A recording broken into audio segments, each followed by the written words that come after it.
Lasījums no Mateja evaņģēlija 8. nodaļas. Un kad viņš, Jēzus, no kalna nogāja, tad daudz ļaužu viņam sekoja. Un redzi, viens spitālīgs vīrs nāca, un viņa priekšā metās zemē un sacīja: Kungs, ja tu gribi, tu mani gan vari šķīstīt. Un Jēzus roku izstiepis viņu aizskāra un sacīja: Es to gribu, topi šķīsts. Un tūdaļ tas tapa šķīsts no savas spitālības. Un Jēzus uz to sacīja: Pielūko un nesaki to nevienam, bet noej un rādies priesterim un upurē dāvanu, ko Mūzes pavēlējis, tiem par liecību. Bet, kad Jēzus Kapernaumā iegāja, tad viens virsnieks nāca pie viņa, to lūdza un sacīja: Kungs, mans kalps guļ paralizēts mājās un cieš lielas mokas. Un Jēzus uz to sacīja: Es gribu nākt un to veselu darīt. Un virsnieks atbildēja un sacīja: Kungs, es neesmu cienīgs, ka tu nāci apakš mana jumta, bet saki vienu vārdu, tad mans kalps kļūs vesels, jo arī es esmu cilvēks apakš valdības, un apakš manis ir karavīri, un kad es vienam saku ej, tad viņš iet, un otram nāc šurp, tad viņš nāk, un savam kalpam dari to, tad viņš dara. Kad Jēzus to dzirdēja, tad viņš brīnījās un sacīja uz tiem, kas viņam sekoja: Patiesi es jums saku, ka Izrēlā es neesmu atradis tādu ticību. Bet es jums saku, ka daudzi nāks no austrumiem un rietumiem un sēdēs ar Abrahāmu, Īzaku un Jēkabu debesu valstībā, bet valstības bērni taps izstumti galējā tumsā, tur būs kaukšana un zobu trīcēšana. Un Jēzus sacīja uz virsnieku: Ej, lai tev notiek, kā tu tici, un viņa kalps kļuva vesels tanī pašā stundā.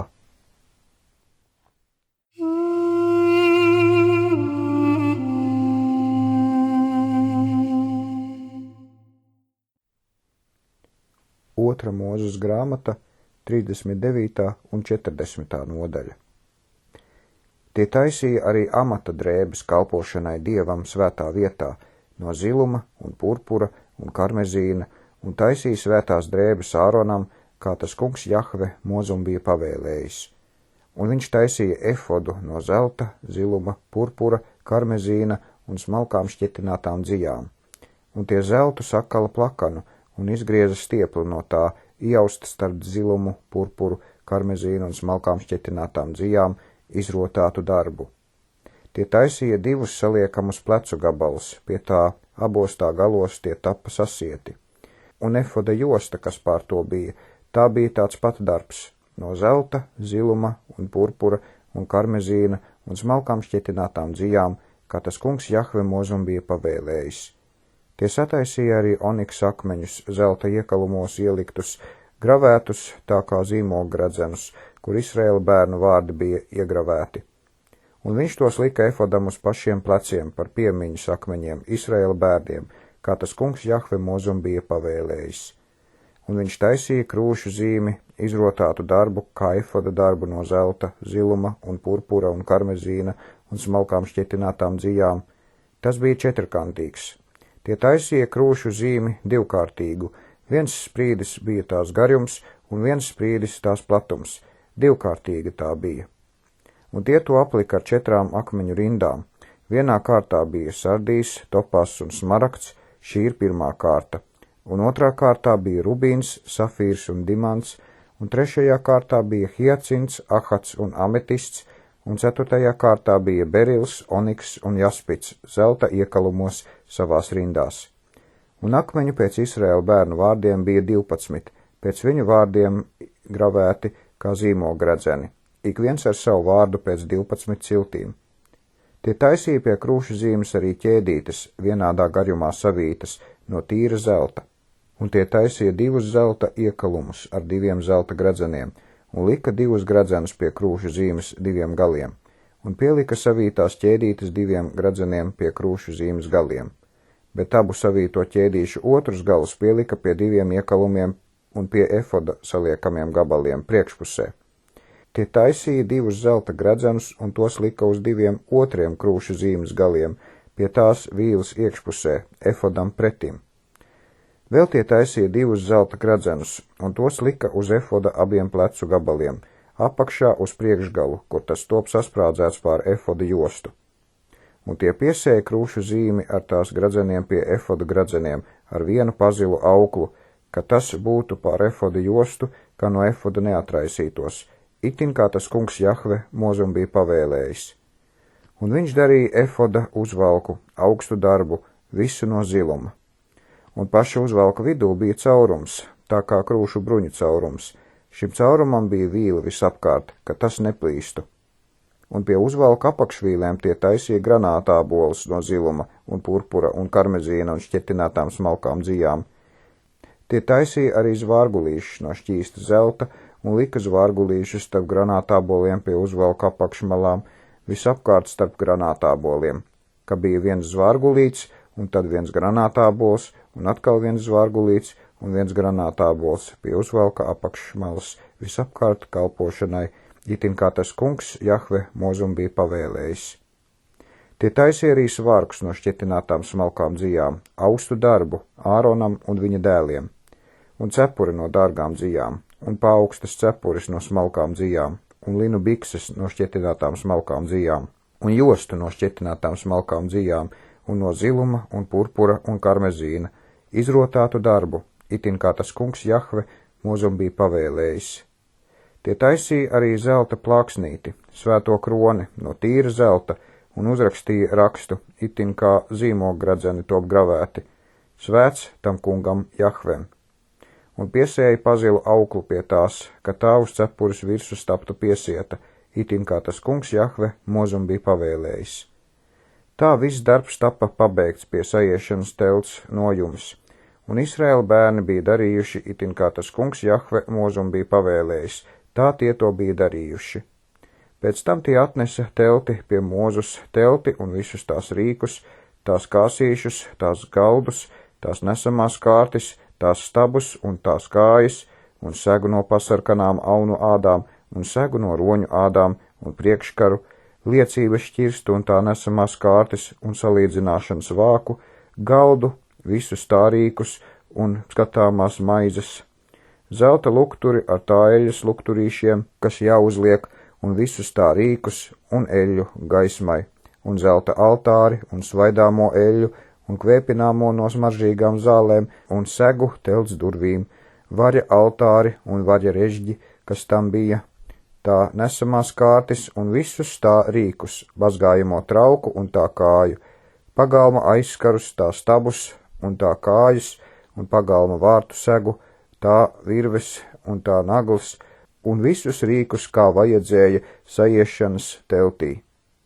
Amata drēbes kalpošanai svētā vietā, priesteri Ārona svētās drēbes un viņa dēlu drēbes kalpošanai par priesteriem. Itin kā tas kungs Jahve Mozum bija pavēlējis, tā Izraēla bērni visu darbu bija darījuši. Tad Mozus apraudzīja visu to darbu, un redzi, tie to bija darījuši tā, kā tas kungs Jahve bija pavēlējis. Tā tie bija darījuši. Tad Mozus tos svētīja.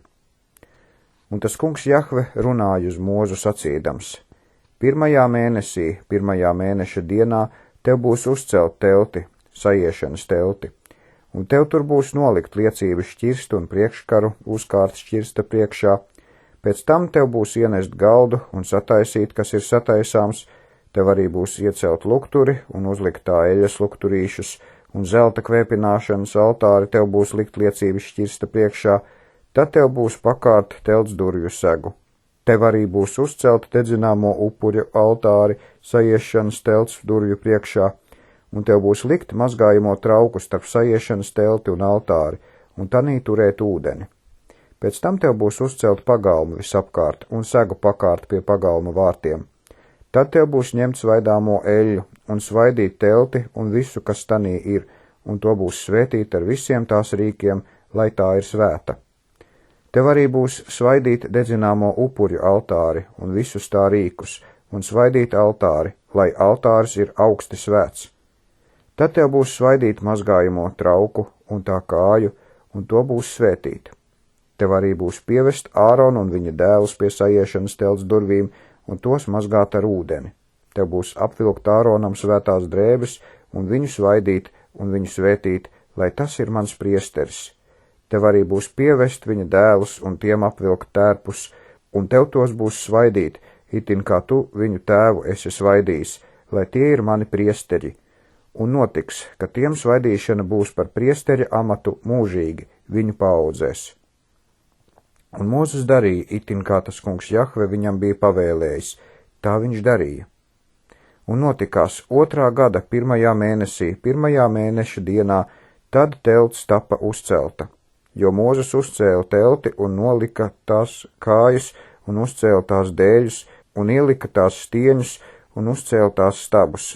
Un viņš izstiepa nojumi pār telti un uzlika telts segu tur virsū, itin kā tas kungs Jahve viņam bija pavēlējis. Un viņš ņēma liecību un ielika šķirstā, un nolika nesamās kārtas pie šķirsta, un pielika nesamās kārtas pie šķirsta, un uzlika salīdzināšanas vāku uz šķirsta, un ienesa šķirstu teltī, un uzkāra priekškara segu, un aizsedza liecības šķirstu, itin kā tas kungs Jahve Mūzum bija pavēlējis. Un viņš ienesa galdu saiešanas teltī un nolika to telts sānos pret ziemeļiem, šaip uz priekškara. Un uz tā viņš salika maizes kopā, tā kunga Jahves vaiga priekšā, kā tas kungs Jahve Mūzum bija pavēlējis. Viņš nolika arī lukturi saiešanas teltī galdam pretī telts sānos pret dienvidiem. Viņš uzlika eļas lukturīšus tā kunga Jahves vaiga priekšā, kā tas kungs Jahve Mūzum bija pavēlējis. Un viņš nolika zelta altāra saiešanas teltī priekškara priekšā, un viņš uz tā iededzināja kvēpināmo no smaržīgām zālēm, kā tas kungs Jahve Mūzum bija pavēlējis, un viņš uzkāra arī segu telts durvīs, un viņš lika dedzināmo upuļu altāri pie saiešanas telts durvīm, un upurēja uz tā dedzināmo upuri un ēdamo upuri, kā tas kungs Jahve Mūzum bija pavēlējis. Un mazgājamo trauku viņš nolika starp saiešanas telti un altāri, un ielēja tanī ūdeni mazgāšanai. Un Mūzes, Ārons un viņa dēli tur mazgāja savas rokas un savas kājas. Kad tie iegāja saiešanas teltī un piegāja pie altāra, tad tie mazgājās, tā kā tas kungs Jahve Mūzum bija pavēlējis. Un viņš uzcēla arī pagalmu ap telti un ap altāri, un uzkāra segu pagalmu durvīs, un Mūzes pabeidza visu darbu. Tad padebesis apklāja saiešanas telti, un tā kunga Jahves godība piepildīja telti, un Mūzes nevarēja ieiet saiešanas teltī, kamēr padebesis uz tās palika, un tā kunga godība piepildīja telti. Un kad padebesis no telts pacēlās, tad Izraēla bērni devās ceļā visos savos gājumos, bet kad padebesis neuzcēlās, tad tie nedevās ceļā līdz dienai, kad tas cēlās. Jo tā kunga Jahves padebesis bija dienā uz telts, un naktī uguns pār to visa Izraēla nama acu priekšā visos viņu pārgājienos.